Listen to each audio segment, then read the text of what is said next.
اسلام کے ٹھیکیدار بیٹھے کوڑے لگا رہے ہوتے ہیں. آپ خود فیصلہ کر سکیں گے اور آپ خود دیکھ سکیں گے کہ کون صحیح اور کون غلط ہے. اور ان خطبات کا اثر اس لیے بھی زیادہ ہے کہ حضور اپنے خطبات میں کرنٹ افیئرز کو لیتے ہیں.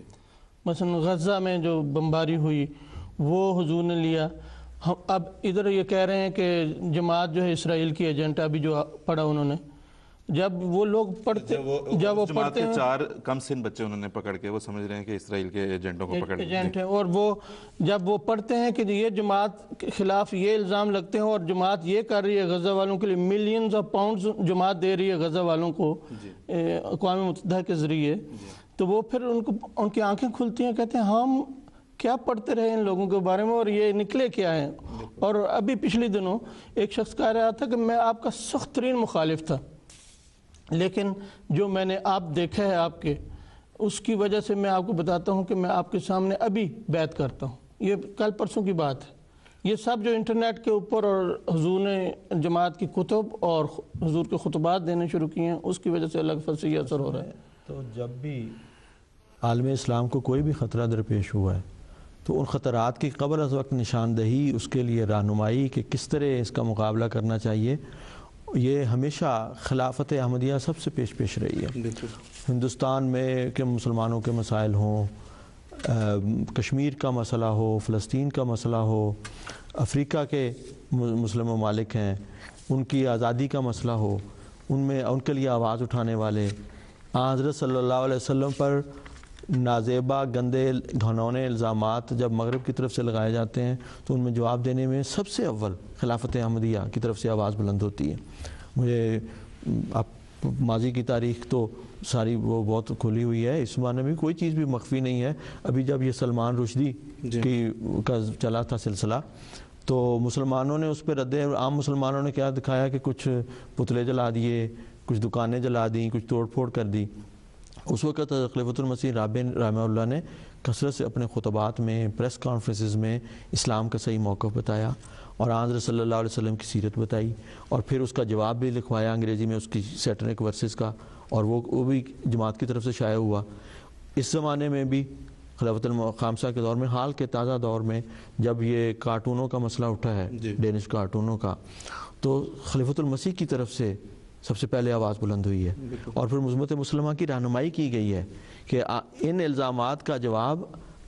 حضرت صلی اللہ علیہ وسلم کے اسوہ کو بیان کر کے اور اس کو اپنی زندگیوں میں ڈھال کر دینا چاہیے. کیونکہ باقی لوگوں نے جو ری ایکشن شو کیا ہے, مطلب جب خاکے شائع ہوئے ہیں وہ شرمناک خاکے, تو جو باقی لوگوں نے جو مظاہرے کیے اور اس قسم کی حرکتیں کی, اگلے دن ان کے کارٹون اخباروں میں شائع ہو گئے. یوں اسلام کا چہرہ انہوں نے مسخ کیا. جبکہ دوسری طرف ہم دیکھتے ہیں کہ حضرت امیر المومنین کی طرف سے, ید اللہ تعالیٰ بن سلیس کی طرف سے جو رہنمائی تھی وہ یہ تھی کہ حضرت رسول کریم صلی اللہ علیہ وسلم کی پاکیزہ سیرت کو اجاگر کیا جائے, دنیا کے سامنے اسے لایا جائے, ان کو اسے روشناس کرایا جائے. مسلمان ہند کے لیے جو حضرت مسلم موعود حضرت خلیفہ اول کے زمانے میں ہوا وہ تو قمر صاحب بہتر بتائیں گے. میں فلسطین کے بارے میں عرض کرتا ہوں کہ جب حضرت مسلم موعود 24 میں گئے ہیں شام اور فلسطین میں, انہوں نے یہودیوں کو بھی دیکھا اور عربوں کو بھی دیکھا, تو انہوں نے وہاں کے پریس میں عرب لیڈروں کو کہا کہ تم یہودیوں کی طرف سے مطمئن نہ ہو, تم سمجھتے ہو کہ تم طاقتور ہو, لیکن میں دیکھتا ہوں کہ وہ یہودی بڑی منظم طریقے سے تمہاری زمین لینا چاہتے ہیں اور اس پہ قبضہ کرنا چاہتے ہیں. اور حضور نے فرمایا فلسطینیوں کو خاص طور پہ کہ اپنی زمینیں جو یورپ سے یہودی آ رہے ہیں ان کو نہیں بیچو اور مطمئن ہو کے نہ بیٹھو, ابھی سے تیاری کرو. اور وہ مطمئن ہی رہے, اور ظاہر ہے دشمن تو اپنی تیاری میں تھا. اور جب اقوام متحدہ کے ذریعے انہوں نے تقسیم فلسطین کا مسئلہ اٹھایا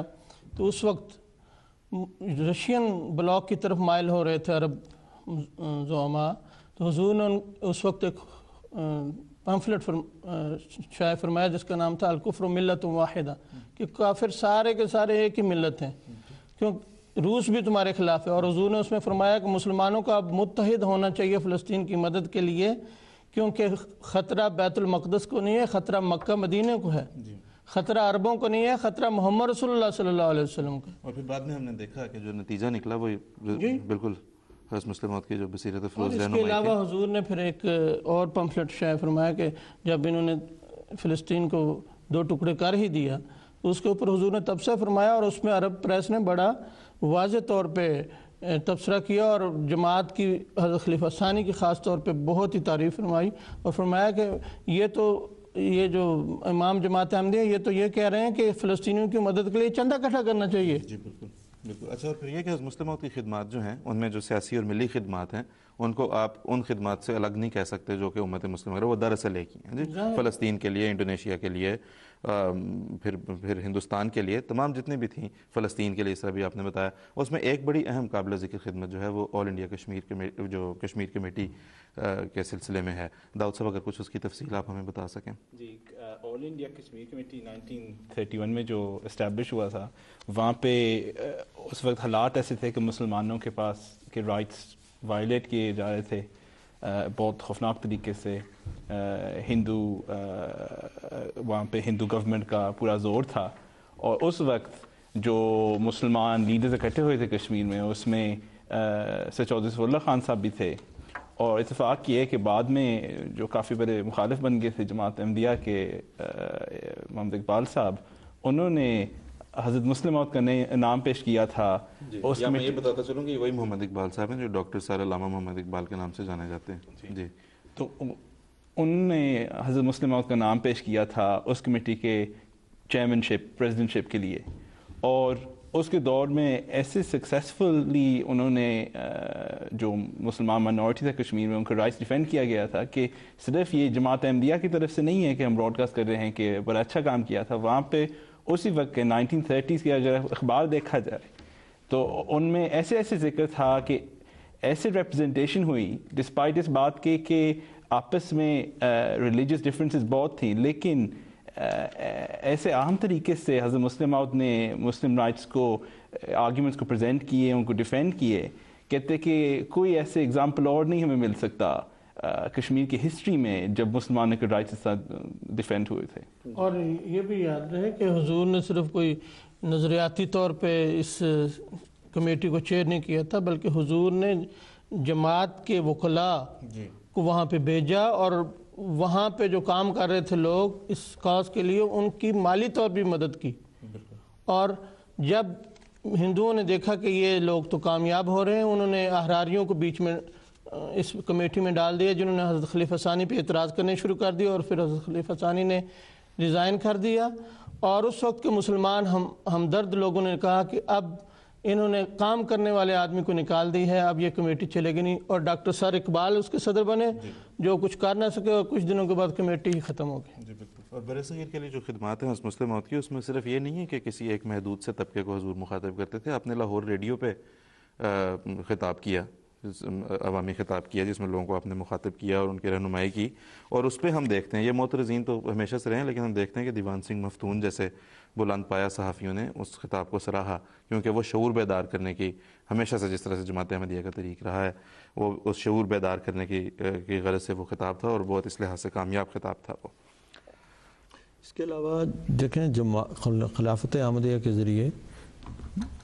تعلیمی اور طبی میدان میں بھی تمام بنی نوع انسان کی، تمام مسلم امہ کی اور تمام بنی نوع انسان کی خدمت کے بہت وسیع پروگرام جاری رہے ہیں، جاری ہیں اور اللہ تعالیٰ کی وجہ سے بڑی کامیابی کے ساتھ آگے بڑھ رہے ہیں. حضرت چنی برصغیر میں تو یہ سلسلہ چلتا ہی چل رہا تھا. پھر خلیفۃ المسیح ثالث رحمہ اللہ کے زمانے میں اللہ تعالیٰ نے آپ کو دل میں ایک تحریک ڈالی اور آپ نے نصرت جہاں کی سکیم جاری فرمائی. اور اس کے ذریعے سے حضور نے خاص طور پہ افریقن ممالک میں جو تعلیمی کیفیت تھی اور جو طبی وہاں پہ سہولتوں کا فقدان تھا، ڈارک کانٹیننٹ جس کو کہتے ہیں، جی ان کو اٹھانے کے لیے اور جماعت میں مالی تحریک کی، ڈاکٹرز کو تحریک کی، ٹیچرز کو تحریک کی اور وہ وقف کر کے آئے اور ایک ڈیڈیکیشن کے ساتھ وہ کام شروع ہوا. اور اس وقت دنیا افریقہ کے مختلف ممالک میں سینکڑوں سکولز ہیں، ہاسپٹلز ہیں جو کام کر رہے ہیں اور واقفین زندگی اساتذہ بھی وہاں جاتے ہیں اور ڈاکٹرز بھی. آپ کو ایگزیکٹ اگر نمبر بتاؤں جو ہمارا لاسٹ رپورٹ جو ہے وہ 510 کل سکول اس وقت صرف افریقہ میں اللہ کے فضل سے وہاں کے رہنے والے لوگوں کو، افریقن لوگوں کو زیور تعلیم سے آراستہ کر رہے ہیں. اور یہ 510 اسکول اس چھوٹی سی جماعت نے بنائے ہیں جو بظاہر دنیاوی لحاظ سے اگر ہم دیکھیں تو بظاہر ایک بڑی چھوٹی سی محدود فنڈز پہ چلنے والی ایک جماعت ہمیں نظر آتی ہے. اور صرف یہ نہیں کہ 510 اسکول وہاں پہ ہیں، ان سے پڑھ کے نکلنے والے لوگوں نے وہ اہم خدمات سر انجام دی ہیں جو ان علاقوں اور ان خطوں کے لیے نہایت اہم خدمات ہیں.